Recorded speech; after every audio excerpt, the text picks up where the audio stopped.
नमस्कार, मैं राम कुमार शर्मा, एडवोकेट मेरठ से। सवाल तो बनता है, और सवाल जब बनता है जब व्यवस्थाएं खराब होती हैं और जनता परेशान होने लगती है तो सवाल बनता है, और सवाल बनना भी चाहिए। उत्तर प्रदेश में आपराधिक घटनाओं की लगातार बाढ़ आ चुकी है। सिलसिलेवार अपराधी अपराधों की आपराधिक घटनाओं को अंजाम दे रहे हैं और कानून व्यवस्था बिल्कुल चौपट होती नजर आ रही है, और ये हम सबको दिख रहा है।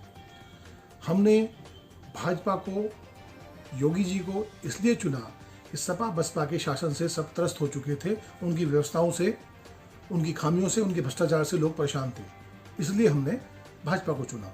लेकिन होता है ठीक इसके विपरीत है। योगी जी की शपथ ग्रहण के 2 माह के अंदर ही 800 से ज़्यादा बलात्कारी घटनाएं होती हैं। उसके पश्चात हत्या, 700 से ज़्यादा हत्याएं 2 माह के अंदर होती हैं। ये तो योगी जी के शपथ ग्रहण के बाद की कहानी है, 2 माह की। आप देखिए कि भाई नई सरकार है, नई व्यवस्था है, नए मुख्यमंत्री हैं, तो उनको समय देना चाहिए। हमने समय दिया, लेकिन हुआ क्या? लगातार घटनाक्रम हुए हैं, होते आए हैं। आप देख लीजिए सोनभद्र में किस प्रकार से मजदूर गरीब किसानों को बाहुबली लोगों ने, सत्ता के संरक्षण में सत्ता के पाले हुए बाहुबलियों ने 10 लोगों की हत्या कर दी। ये बहुत बड़ी घटना थी। मैं कई घटनाओं का जिक्र करूंगा। ऐसे ही विवेक तिवारी हत्याकांड लखनऊ के अंदर हुआ। कमलेश तिवारी हत्याकांड लखनऊ की सरजमी पे हुआ।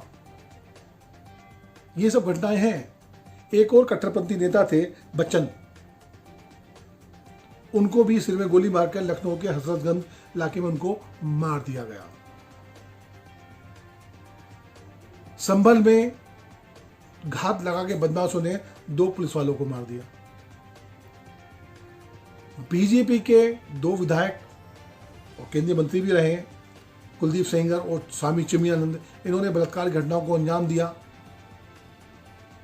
हत्या भी करी, करवाई भी, ऐसा आरोप है। तो ये सब घटनाएं आपके सामने हैं। उसके पश्चात क्या होता है? कई घटनाक्रम रुकता नहीं है।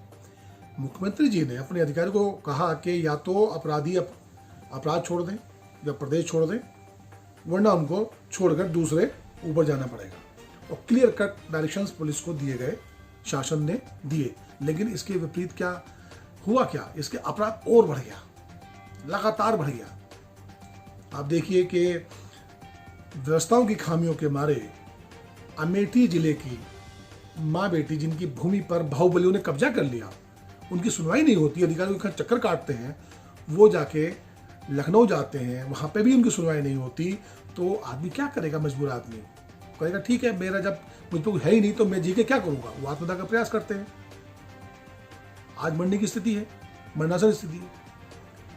आप देखिए कासगंज में कल क्या होता है कि एक बलात्कार का आरोपी है ना, वो आके, उसकी इतनी हिम्मत हो जाती है कि वो गांव में आके वो माँ बेटियों को ट्रैक्टर से रौंद के मार देता है।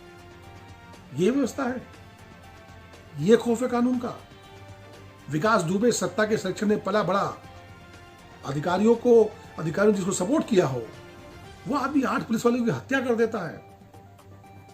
ये व्यवस्था है। आप देखिए, लगातार घटनाक्रम को देखिए। विक्रम जोशी, गाजियाबाद जिले के विक्रम जोशी पत्रकार हैं, उनकी भांजी के साथ छेड़खानी होती है। वो पुलिस में शिकायत करने जाते हैं, उनकी सुनवाई नहीं होती, और अपराधियों को पता किस प्रकार से चल जाता है कि सुनवाई, कि वो वहाँ पर रिपोर्ट करने गए थे या शिकायत करने गए थे। उसको अपराधी घेर कर मारते हैं, पीटते हैं, फिर मारते हैं, उसकी हत्या कर देते हैं। तो ये लगातार घटनाक्रम हो रहा है ना, सवाल तो बनेगा ना। तो ये ना पूछें ये क्यों हो रहा है। आज मेरठ में डबल मर्डर हो रहा है। तो ये ताकत मिल कहां से रही है इन लोगों को? खौफ क्यों नहीं हो रहा इनके अंदर पैदा, इन कितने इनकाउंटर के बाद भी? तो ये व्यवस्था की खामियां हैं, कानून का निकम्मापन है, अधिकारियों का निकम्मापन है, जो सिर्फ कागजी खानापूर्ति और शोशेबाजी, प्रोपेगेंडा, जब सरकारी प्रोपेगेंडा पे चलेगी, तो जब पता है अधिकारियों को भी ये सब प्रोपेगेंडा चल रहा है, तो ये भी प्रोपेगेंडा करते हैं, कागजी खानापूर्ति करते हैं। चाहे वो कोरोना महामारी को लेकर हो, चाहे अपराध को लेकर हो, मेरठ में कोरोना महामारी को लेकर कागजी खाना पूर्ति के अलावा कुछ है ही नहीं। आप देख लीजिए किस प्रकार की व्यवस्था है मेरठ के अंदर। इसी प्रकार से पुलिस व्यवस्था कर रही, ये भी खाना पूर्ति कर रही है। अधिकारी है नहीं ढंग के। अधिकारी को आपने जातिगत राजनीतिक द्वेषभाव के और तुष्टिकरण की नीति के कारण उनको आप मौके ही नहीं दे रहे जो काम करने, जो जनता के बीच आके काम कर सकते हैं। निकलना भारी हो गया सड़कों पर भाई। एक पिता अपनी बेटी को साथ लेके जा रहा है, आप उसको घेर के मार देते हैं। आप छेड़खानी की शिकायत करते हैं, आप मारे जाएंगे। कौन जाएगा पुलिस थाने में शिकायत करने के लिए? जब आप किसी को प्रोटेक्ट ही नहीं कर पाएंगे, आप व्यवस्था ही नहीं दे पाएंगे, तो डरेगा ना आदमी, खौफ पैदा होगा ना। अरे खौफ पैदा कीजिए इन बदमाशों के ऊपर, इस व्यवस्था को स्ट्रॉन्ग कीजिए। कोई आदमी आए, कोई गरीब आदमी आए, कोई पीड़ित आदमी थाने आए तो तत्काल कार्रवाई कीजिए, निर्णय लीजिए, उनके खिलाफ कार्रवाई कीजिए, तो कुछ तो खौफ पैदा होगा ना। जब ये व्यवस्थाएं नहीं होंगी और इसी प्रकार से लापरवाही होती रहेगी तो सवाल बनेगा और सवाल उठेगा, और सवाल आपको उठाना चाहिए। इन जनप्रतिनिधियों से पूछिए कि क्यों, क्या इसी प्रकार से रामराज आएगा? क्या रामराज में इसी प्रकार से था? नहीं, आपको सवाल पूछना होगा।